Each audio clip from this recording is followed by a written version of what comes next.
जय माता दी।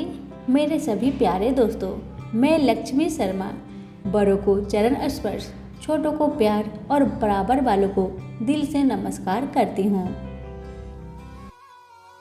आज की वीडियो में आप सभी सुनेंगे शरद पूर्णिमा की पूजन विधि और सुनेंगे कथा।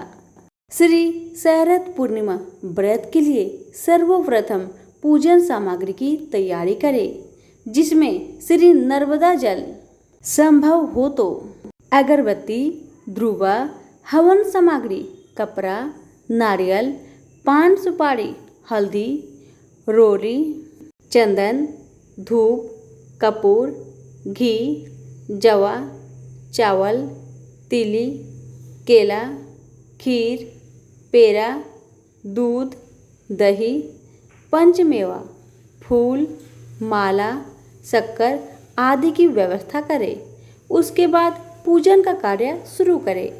श्री शरद पूर्णिमा की व्रत कथा बहुत पुराने समय की बात है कि श्री नारद मुनि नारायण नारायण कहते हुए विष्णु लोक पहुँचे। श्री विष्णु भगवान की स्तुति, वंदना, भक्ति भाव पूर्ण रूप से करने लगे। तब भगवान विष्णु प्रसन्न होकर प्रकट हुए और बोले, हे मुनिश्रेष्ठ, कैसे याद किया? तब नारद जी बोले, प्रभु आप तो सब जानते हो हम क्या चाहते हैं। प्रभु मुस्कुराए और बोले, हे मुनिश्रेष्ठ, आप ही वर्णन करें। नारद बोले, जैसे आपकी आज्ञा प्रभु। मैं मृत्यु लोक से चला आ रहा हूँ, वहाँ मानव की व्यथा देखी नहीं गई।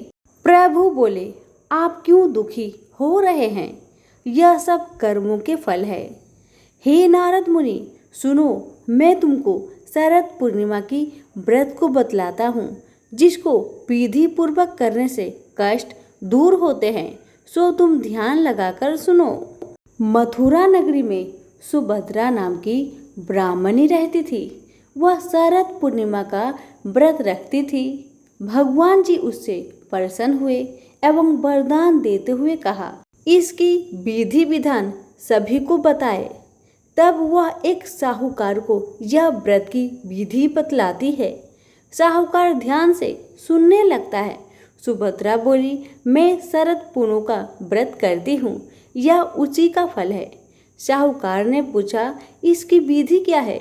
सुभद्रा बोली, एक लकड़ी की पट्टा पर एक लोटा पवित्र जल भरकर रखे, एक रोली से स्वास्तिक चिन्ह लोटे पर बनाए।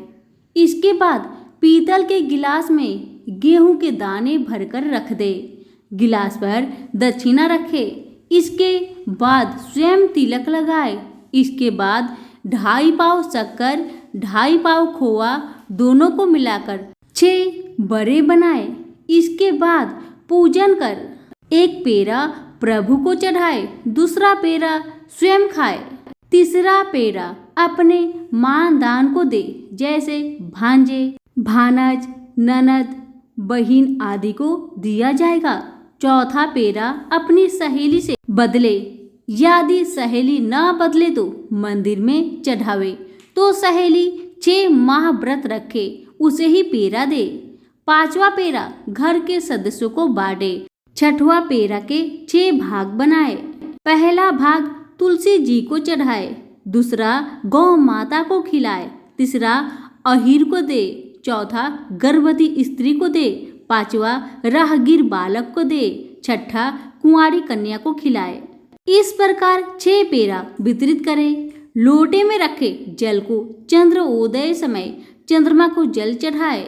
घर जाकर साहूकार ने पत्नी को व्रत रखने के लिए कहा। जब उसकी पत्नी ने व्रत की विधि पूछी तो साहूकार ने व्रत की विधि समझाई। तब उसने व्रत रखना आरंभ कर दिया, जिसका कहा।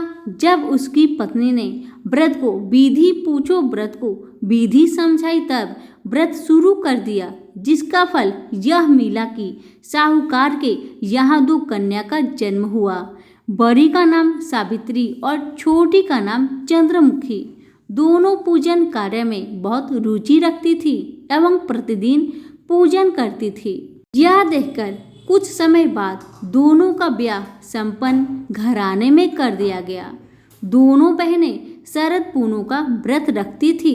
सावित्री विधि विधान से व्रत रखती थी, अतः उसे सुंदर संतान की प्राप्ति हुई। इसके विपरीत चंद्रमुखी अधूरा व्रत करती थी, जिसके कारण यह फल हुआ कि उसके पुत्र कुछ दिन जीवित रहकर स्वर्ग सिधार जाते। इस कारण चंद्रमुखी दुखी रहती थी। आखिर एक दिन चंद्रमुखी एक ज्योतिषी से इसका कारण पूछती है। तब ज्योतिषी ने कहा, तुम अधूरा व्रत रखती हो, इस कारण तुम्हारी संतान स्वर्ग को प्राप्त करती है। अतः तुम बड़ी बहन सावित्री से विधि विधान पूछकर व्रत रखो, क्योंकि सावित्री विधि विधान से पूजा करती है एवं श्रद्धा से करती है। प्रत्येक वर्ष की तरह शरद पूर्णिमा फिर आई। चंद्रमुखी फिर अधूरा व्रत करती, उसका पुत्र फिर मृत्यु को प्राप्त हुआ। चंद्रमुखी ने अपने मृत पुत्र को पट्टा पर लिटा दिया, जिस पर वह पूजा करती थी। संयोग से प्रभु इच्छा से उसकी बड़ी बहन सावित्री उसी दिन घर आई। उसने तुरंत प्रभु का नाम लेकर मृत बालक के सिर पर हाथ फेरा तो वह जीवित हो उठा। चंद्रमुखी खुशी से नाच उठी। तब उसे शरद पूर्णिमा व्रत का महत्व समझ आया। उसने तुरंत प्रभु से क्षमा मांगी, बारंबार प्रभु के चरण स्पर्श किए और कहा, ऐसी भूल अब कभी न होगी। साथ ही सभी पड़ोस में सगे संबंधियों में यह व्रत करने की सलाह दे दी और व्रत को विधि विधान पूर्वक समझाने लगी। अतः इस व्रत के करने से प्रत्येक स्त्री व पुरुष सभी की मनोकामना पूरी हो जाती है। जय हो लक्ष्मी नारायण की जय हो। चंद्र देवकी से चंद्रमुखी की इच्छा पूर्ण हुई, वैसे सबकी इच्छा पूर्ण करे। कथा यहीं पर समाप्त हुई। धन्यवाद।